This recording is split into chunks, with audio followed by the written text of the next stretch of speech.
siguiente programa es para todos.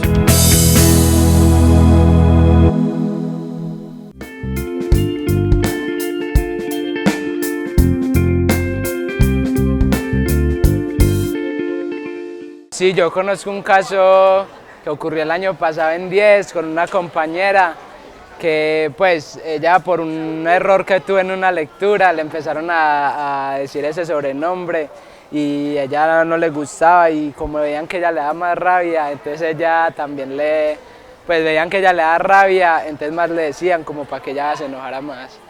Pueden cometer una locura como llegar al punto del suicidio o no volver a estudiar. Para mí el bullying es como cuando en un grupo, en una población, comienzan a molestar a una persona por X o Y razón. Cuando lo molestan, eso puede causar problemas, pueden causar trastornos e incluso hasta el suicidio, que se ha visto mucho. Hola, soy Ana Uribe, comunicadora del programa APS, Atención Primaria en Salud. APS es una estrategia de la Gobernación de Antioquia, Piensa en Grande, la Alcaldía de Andes, Inclusión, Orden y Progreso Verde y el Hospital de Andes. Mediante esta estrategia gestionamos el riesgo y promovemos la salud de todos los andinos. Hoy nos acompaña Luisa Rubiano, psicóloga encargada del componente de salud mental, para hablarles del acoso escolar. Luisa, bienvenida. Muchas gracias, Ana. Un saludo muy especial para todos los televidentes del programa de APS en esta ocasión. Bueno, Luisa, contémosle a los televidentes, a todos los andinos, ¿qué es el acoso escolar? Bueno, Ana, el acoso escolar también es conocido como bullying o matoneo y se conciben como aquellas conductas agresivas o malintencionadas que perpetúa un grupo de estudiantes o un estudiante contra otros. Por esto se dice que se presenta en el entorno escolar. Es muy importante diferenciar el acoso escolar de episodios de violencia o conflictos que pueden surgir en la comunidad educativa. ¿Cómo saber que se trata de acoso escolar? Porque son conductas que se presentan de manera reiterada, es decir, de manera prolongada en el tiempo. La persona agresora o los agresores tienen total conciencia de que quieren dañar al otro. Hay una intencionalidad de dañar o afectar al otro. Y son múltiples las causas por las que se produce el acoso escolar, entre las que se destacan causas personales, como pautas de crianza, tipos de personalidad, factores socioeconómicos y socioculturales de los agresores, factores escolares. También el entorno escolar puede favorecer la aparición de episodios de acoso. ¿Por qué? Por ejemplo, si una institución educativa es muy grande, puede haber menos vigilancia y control en algunos grupos, por lo grande pues del entorno, y también factores ya de tipo familiar, ¿cierto? Como lo mencionaba pues ahorita, de pronto pautas de crianza, los métodos que algunos padres de familia pueden impartir para el control de sus hijos, métodos de castigo, es decir, es un factor, es un fenómeno multicausal. Bueno, Luisa, ¿y quiénes son los actores o quiénes están implicados en el acoso escolar? Bueno, Ana, muy interesante tu pregunta, porque siempre hemos pensado que solamente es el agresor y el agredido, o el agresor y la víctima, y no es así. En el acoso escolar tenemos los agresores, que son aquellos estudiantes que perpetúan estas conductas de acoso, hostigamiento y maltrato hacia la víctima. Entonces ahí tendríamos agresor y víctima, ¿cierto? Y la víctima obviamente es este estudiante o este individuo que recibe, es el blanco de todos estos ataques y de todas estas conductas agresivas. Pero otro actor muy importante son los espectadores. Los espectadores son todas aquellas personas en la comunidad educativa que presencian estos actos de acoso escolar, o este bullying o este matoneo, que son las diversas formas como se conoce. Los espectadores también son un agente muy importante, porque el acoso escolar sin un tercero que apruebe la conducta del agresor pues no tendría sentido. Luisa, cuéntanos cómo se manifiesta el acoso escolar. Bueno, Ana, se hablan de varios tipos o varias modalidades del acoso escolar. En primera instancia tenemos el acoso físico, ¿cierto? Que son todas aquellas conductas donde empleo la fuerza para agredir al otro o para dañar al otro, como golpes, mordeduras, empujones, jalones de cabello, etc. Es utilizar mi fuerza física para dañar o afectar al otro. Como segunda modalidad o segundo tipo de acoso escolar tenemos el acoso verbal, que son todas aquellas conductas verbales, como su nombre lo indica, que yo ejecuto o que yo ejerzo para dañar al otro. Entonces estarían los insultos, las burlas, los comentarios malintencionados, las noticas, por ejemplo, que puede enviar a un compañero en contra del otro, todo esto que puede producirse por medio pues, de las palabras. Como tercera modalidad tenemos el acoso escolar de tipo relacional. ¿Qué significa el acoso escolar de tipo relacional? Que yo voy a afectar las relaciones interpersonales de la víctima o de la persona a la que yo estoy agrediendo. ¿Cómo la puedo afectar? Con rumores, con chismes, aislando a la persona, ¿cierto? O sea, es todo lo que yo ejerzo o ejecuto para dañar las relaciones de mi compañero. Y por último tenemos el acoso escolar de tipo de daño a la propiedad. ¿Qué significa esto? Que yo voy a dañar los objetos o lo que a mi compañero le importe. Voy a esconder su bolso, voy a robarle sus materiales educativos, etc. Creo que en esta instancia es muy importante, Ana, resaltar el ciberbullying o el ciberacoso, que es un tipo de acoso que se está vivenciando mucho con todas estas tecnologías y todas estas redes sociales.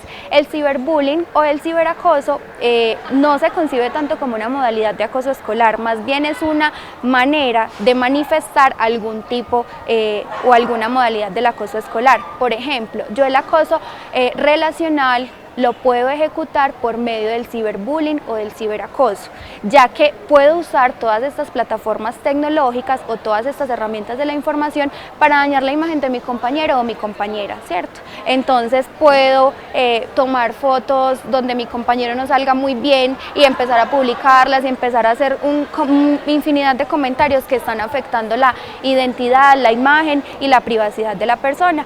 Este ciberacoso o este ciberbullying es un tema muy preocupante porque miren que ya se sale del entorno escolar, ¿cierto? Ya la identidad de mi acosado es pública en todas las redes. Entonces este ciberacoso, ciberbullying es bien interesante para uno abordarlo y es lo más empleado en este tiempo, por decirlo así. Muy bien, Luisa. Entonces, ¿cuáles son las consecuencias que hay en los niños o en los jóvenes que sufren este acoso escolar? Bueno, Ana, creo que es relevante, muy relevante esta pregunta que me haces, ¿cierto? Pero antes de dar respuesta a tu interrogante, creo que es pertinente que los televidentes o los espectadores que estén viendo este programa sepan que en las estadísticas más o menos 1 de cada 5 estudiantes está siendo víctima de acoso escolar. Creo que es una cifra alarmante. Entonces me parecía importante como realizar esta aclaración. Ya para dar respuesta a tu pregunta, las consecuencias son múltiples y son de corto y de largo plazo. A veces pensábamos o en el adagio popular está la creencia de que el daño en el acoso escolar o en el bullying es solamente este momentico o estos años en que el niño o el adolescente termina su educación. Y no es así. Hay consecuencias inmediatas, como lo decía, y consecuencias a largo plazo. Voy a mencionar algunas que han sido las más comunes. A corto plazo o en la inmediatez podemos ver cambios en el estado del ánimo, o sea, son evidentes los cambios, tanto en el agredido como en el agresor. También se ha visto en los espectadores de episodios de acoso escolar. Hay fluctuaciones muy marcadas, de pronto un niño que antes era de un ánimo muy estable empieza a cambiar de una manera radical su estado de ánimo, hay cambios en el apetito o en la conducta alimentaria, hay trastornos de sueño porque no duerman o porque duerman mucho. También pueden afectarse el control de esfínteres de acuerdo a la edad que tenga el estudiante afectado o los estudiantes afectados. Hay un retraimiento social marcado que creo que es una de las conductas que nos debe poner alerta, ¿cierto? Si estamos compartiendo en un entorno escolar, si somos docentes, si somos personal directivo, como padres de familia o como amigos de algún estudiante que empiece con un retraimiento o un aislamiento social marcado, esta es una de las primeras señales de alerta. También encontramos algunos trastornos, algunos problemas de aprendizaje, se ve afectado el rendimiento escolar, hay un ausentismo escolar marcado. Por ejemplo, es muy particular evidenciar que en el domingo en la noche o en el lunes en la mañana, antes de iniciar jornadas escolares, el niño puede empezar a presenciar o a manifestar dolores que antes no estaban. Me duele la cabeza, me duele el estómago, lo que sea, ¿cierto? Y no hay de pronto una causa científica o biológica que pueda identificar ese dolor. También cambios en su aspecto personal, de pronto son niños o son adolescentes que antes se preocupaban por su aspecto personal y ahora lo tienen un poco descuidado. Creo que en eso se englobaría como algunas de las consecuencias a corto plazo. A largo plazo creo que las consecuencias pueden ser aún más alarmantes. Hemos estado investigando en toda nuestra estrategia de APS algunas de estas consecuencias y lamentablemente encontramos que son grandes o elevadas las cifras de conductas suicidas, ¿cierto? Si yo presento un malestar, un acoso, si me hostigan en mi institución educativa, en mi entorno escolar, puedo tener una predisposición a presentar ideologías o conductas suicidas. Esto para las víctimas, ¿cierto? También si soy víctima, agresor o espectador, tengo una predisposición más alta a presentar algún trastorno de tipo mental. Y ojo con lo que voy a decir, porque las consecuencias también son para aquellos agresores. Las personas que son agresoras tienen una tendencia a presentar conductas delictivas, es una predisposición o una tendencia más alta en personas que no son agresoras o que no fueron agresoras en su infancia.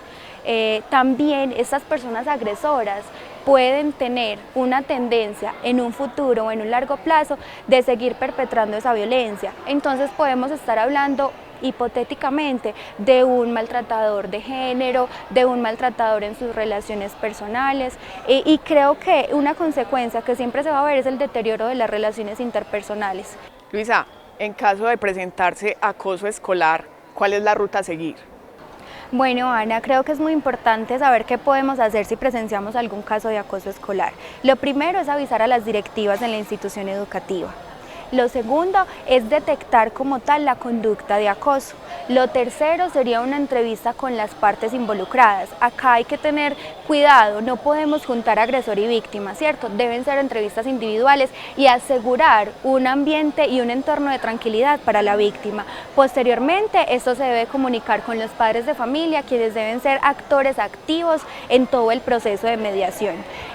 Una vez se tengan reunidos los padres, se tenga con certeza se conozca con certeza la situación, se instauran algunas medidas, ¿cierto? Entonces serían medidas correctivas, pero habría que adaptarlo a los niños o a los estudiantes que están involucrados. Se va haciendo un seguimiento de todas las medidas que se adoptaron y ya dependiendo la evolución y el desarrollo de estos episodios de acoso, pues ya se tomarían otras medidas. Es muy importante apuntar al componente educativo y que desde los primeros años de la infancia, desde la primaria, empecemos con educación basada en la convivencia y donde se establezcan y se priorice en la enseñanza de valores y habilidades sociales como la empatía, el respeto por la diversidad, la comprensión y la tolerancia. Bueno, Luisa, muchísimas gracias por hablarnos e ilustrarnos sobre qué es el acoso escolar. Si ustedes conocen sobre casos de acoso escolar o tienen indicios de que alguien está sufriendo acoso escolar, acérquense al hospital, al programa de APS, que estamos para ayudarlos. Claro que sí, Ana, con mucho gusto. Muchas gracias a ti y también a nuestra estrategia que, como mencionamos desde un principio, está abierta y es extendida para que todos puedan prevenir y promover la salud. Entonces la invitación es para que no nos callemos estos casos de acoso escolar. Muchas gracias a todos ustedes. Recuerden que esto es APS, Atención Primaria en Salud, una estrategia de la Gobernación de Antioquia, Piensa en Grande, la Alcaldía de Andes, Inclusión, Orden y Progreso Verde y el Hospital de Andes. Hasta una próxima oportunidad.